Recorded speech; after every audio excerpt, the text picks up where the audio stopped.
Wow, our political panel is here to weigh in. We have Rich Rubino. He is an independent political analyst and author of The Great American Political Trivial Challenge, and also Ashley Hayek. She is the executive director of America First Works and author of Beat the Elites.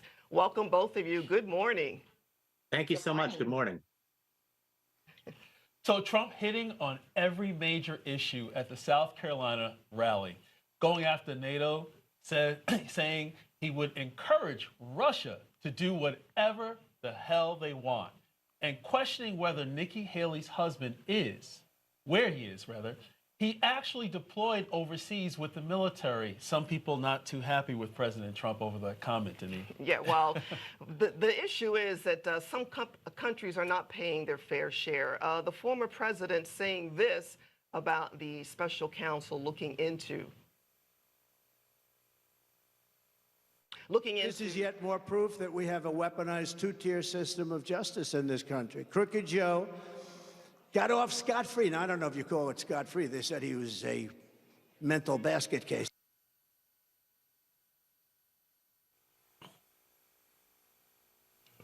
So, what's your take, Ashley, in terms of President Trump's comments concerning Nikki Haley's husband?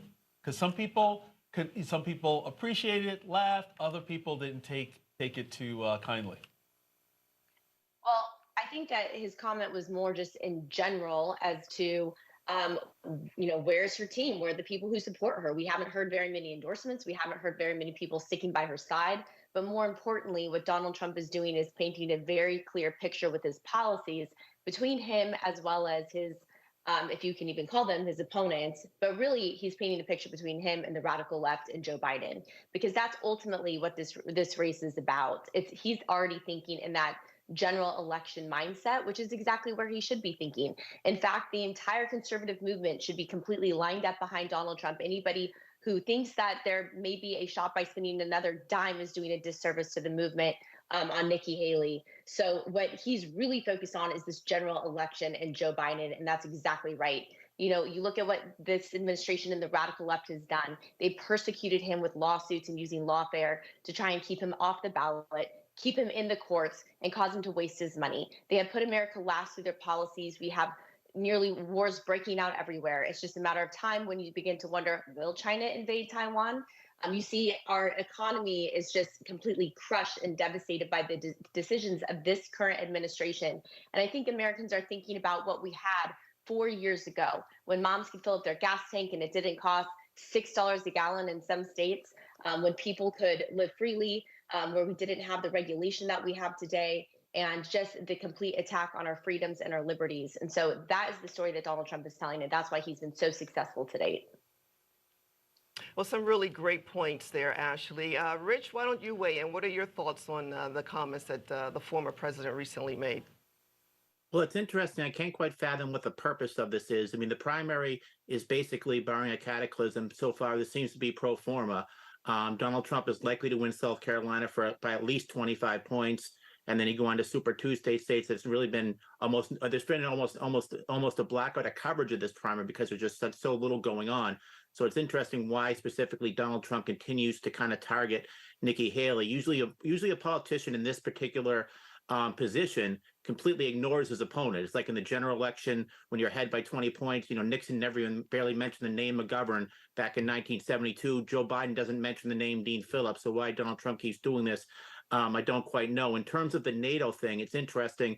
This just shows, I think, the transmogrification of where Republicanism has really changed from going back from basically from Eisenhower through Mitt Romney. They were very much kind of an interventionist party on foreign policy, at least in the presidential level. Now they're more or less non-interventionist in terms of NATO. That's where he's kind of changed the trajectory, I think, if you will, of the Republican Party. And in terms of going after Joe Biden, I think that he is doing that, and I think that this is the first really election since we've had primaries where there really are no primaries because the election's been decided. It's been decided so early who the nominees are going to be. I know there's questions about whether Joe Biden will actually be the Democratic nominee, but for all intents and purposes, there really is not much of a primary season. So it's interesting why Donald Trump's even spending as much time as he is in South Carolina, as opposed to just focusing explicitly on a general election strategy.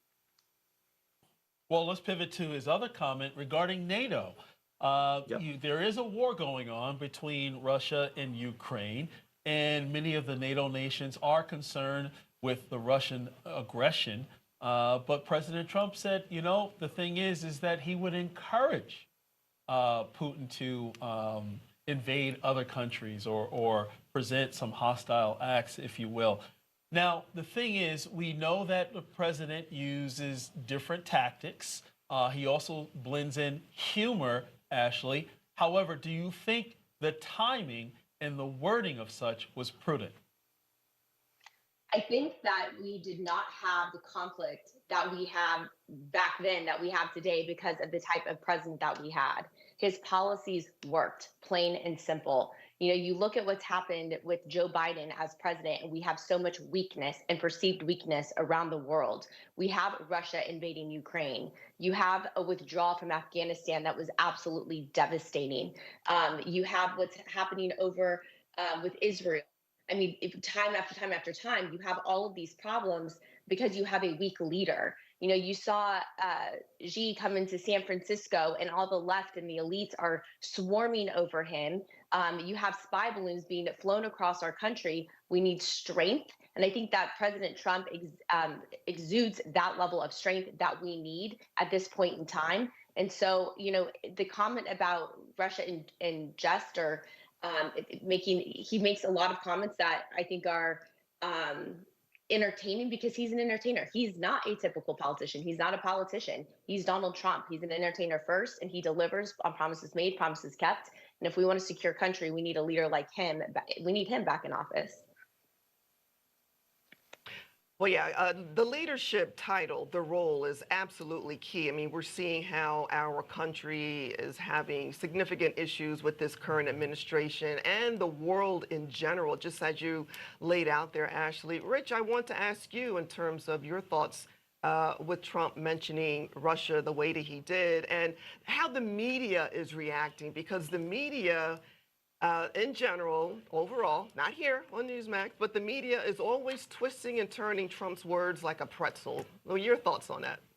Well, of course, the media is not just kind of one big organism. There are certainly many parts of the media. There's newspaper reporters. There's reporters from the small markets, big markets. You can't lump the entire media together. But in terms of his comments, whether it was in jest or not, the fact of the matter is he did make those comments about. Specifically about NATO, and I think that this gives fodder certainly for his opponents to kind of come after him and say, does this mean he's being literal? Does this mean he's saying it in jest? That's really, I think, the question now, and he's taken off. I think the fact that what the coverage should be from his perspective should be that he's about to win 25 to 30 points against a former governor in her home state with the entire Republican establishment, pretty much all constitutional officers with him. And now instead of that, people are talking about, is this true what he's saying about NATO? That may rile up certain parts of the base within the conservative movement in the primaries. But if he's looking for a general election, and we're in such a bifurcated time right now, whoever wins this election is going to be by a couple of points. And I don't know why he's necessarily giving fodder for something for Joe Biden or whoever the Democratic presidential nominee is to kind of go after him and say that he's so anti-establishment, he's so crazy, that type of thing. So I don't really see what the point of that speech is. Obviously, though, if he's doing it at the beginning of the primary, like last time when he had 17 other people running, he's trying to differentiate himself. That's some way to differentiate yourself. Well, one poll ahead of the South Carolina primary shows Trump with more than double the points than Nikki Haley. Ashley, the thing is that it's now a three-person race. You have President Trump, then none of these candidates, and then a distant third, Nikki Haley. So is she likely to drop out after South Carolina, or does she have enough money to make it to Super Tuesday? I personally thought she would have dropped out before the South Carolina primary, although it's not too late for her to still drop out and save herself the embarrassment in her home state. But he had such an incredible lead. If you look back at Iowa, Governor DeSantis said repeatedly, first of all, he said I wasn't running for office when he was doing his book tour. Then when he ran, he said just focus on Iowa, and he was obliterated in Iowa. And then Nikki Haley said, "Oh, but just watch what I can do in New Hampshire." And that was pretty much a two-person race in New Hampshire. She had to turn out Democrats in order to get enough votes to do anything, and it still didn't do anything. So this woman does not have a chance. There is not a path forward. So why she continues to waste money, time, to stay in the race? I would think that she might consider withdrawing before she gets to her home state. More people took the effort to vote against her, for nobody in Nevada than they did for her. So I think that pretty much says everything. Great. Well, I think both of you summed it up quite well. Yep. And we'll have to leave it there. Thanks for joining First Edition. Thank Thank you. you.